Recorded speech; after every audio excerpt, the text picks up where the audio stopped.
Saudara, Kementerian Lingkungan Hidup dan Kehutanan mendorong program perhutanan sosial diperluas untuk menghormati hak masyarakat, mengolah hutan secara setara dan seluas-luasnya untuk meningkatkan kesejahteraan masyarakat sekitar hutan.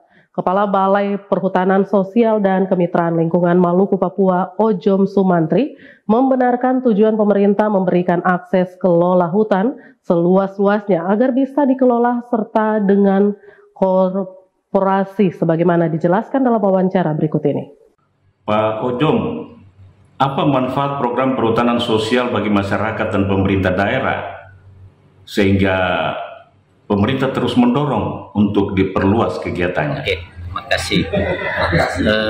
Perhutanan sosial itu adalah program nasional di mana tujuannya meningkatkan kesejahteraan masyarakat sekaligus melestarikan lingkungan. Sehingga kepentingan bagi masyarakat di situ kan dari aspek ekonomi ada, aspek sosial ada, aspek ekologinya ada. Jadi ada tiga aspek Pak yang bisa dilakukan, baik itu kepentingan masyarakat dan juga untuk pemerintah. Tapi kalau masyarakat tentunya tadi ada peningkatan ekonomi. Kalau pemerintah jelas pendidikan lingkungan bisa terjaga. Tapi juga kalau ekonomi masyarakat meningkat, itu juga kan kepentingan pemerintah juga. Bagaimana membangun kesadaran masyarakat untuk berkolaborasi dengan pemerintah daerah melaksanakan program tersebut? Peran masyarakat itu untuk sama-sama mengelola hutan itu masih sangat kecil. Mungkin zaman pembangunan yang dulu banyak didominasi oleh korporasi gitu ya, misalnya perusahaan-perusahaan. Nah sekarang dengan programnya yang didorong Bapak Presiden Jokowi itu mentargetkan paling tidak 10% dari luas kawasan hutan itu bisa dikelola bersama masyarakat. Sekarang kan luas kawasan hutan ya kurang lebih sekitar 127 juta hektar. Seluruh Indonesia? Seluruh Indonesia. Sehingga target untuk bisa sama dikelola masyarakat itu yang ditargetkan oleh pemerintah Pak Jokowi itu sekitar 12,7 juta hektar. Nah ini yang bisa dikelola bersama masyarakat. Jadi pemerintah bersama masyarakat, peran masyarakat ditingkatkan. Jadi mereka bisa mengelola kawasan, tetapi juga bisa memanfaatkan hasil dari hutan itu, tetapi juga menjaga lingkungannya. Nah, khusus untuk Papua, alokasinya juga masih cukup besar, gitu kan, di peta indikatifnya di hutan sosial yang singkat VIAP, ya. Itu Papua itu lebih dari 3 juta hektar, Pak, potensi yang bisa istilahnya dikelola bersama masyarakat. Nah, dan ini tersebar sekarang di 6 provinsi ya. Jadi dan yang sebagian besar sebenarnya ada di provinsi Papua Selatan. Papua Selatan itu lebih dari 1,6 juta hektar kalau nggak salah gitu ya. Secara detailnya ada di peta PIAP. Ada 5 skema perhutanan sosial yang bisa dikembangkan.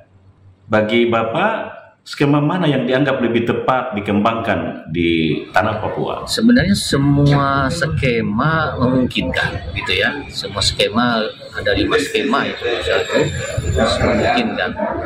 Tapi mungkin yang prosesnya dan juga kondisinya mungkin yang sekarang dan sebagian besar yang ada di data kami itu dalam bentuk hutan desa, atau mungkin kalau di Papua itu hutan kampung lah, istilahnya, karena desa disebut kampung. Jadi ini cukup besar ya, dari total wilayah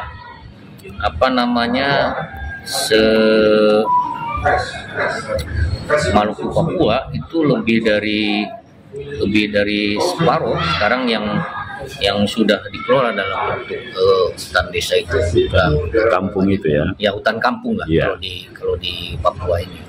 Bicara program perhutanan sosial tidak lepas dari masalah pendanaan untuk membina masyarakat.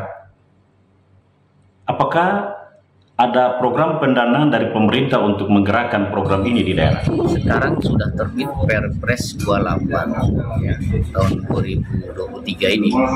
Ya situ perencanaan terpadu dalam pengolahan hutan sosial ini melibatkan semua sektor. Oh, jadi keterpaduan ya. Semua kementerian, pusat, daerah. Jadi itu sangat memungkinkan gitu kan.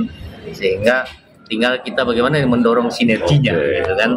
Tentunya sesuai tusi dan kewenangannya. Siapa saja leading sektor penggerak program perhutanan sosial di daerah? Ya, di semua sektor itu sesuai potensi jelas bisa, Pak.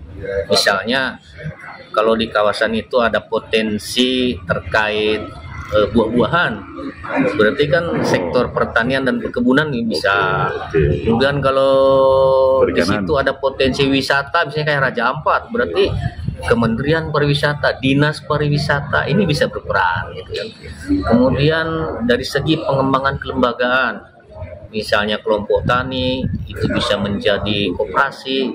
Tentunya ini Kementerian Koperasi, UMKM dan juga Dinas Koperasi di daerah ini bisa berperan. Dan semua sektor sesuai potensi yang ada di situ saya kira bisa berperan, termasuk misalnya perindustrian, bagaimana mengolah potensi bahan bakunya bisa menjadi bahan jadi gitu, sampai ekspor di Kementerian Perdagangan.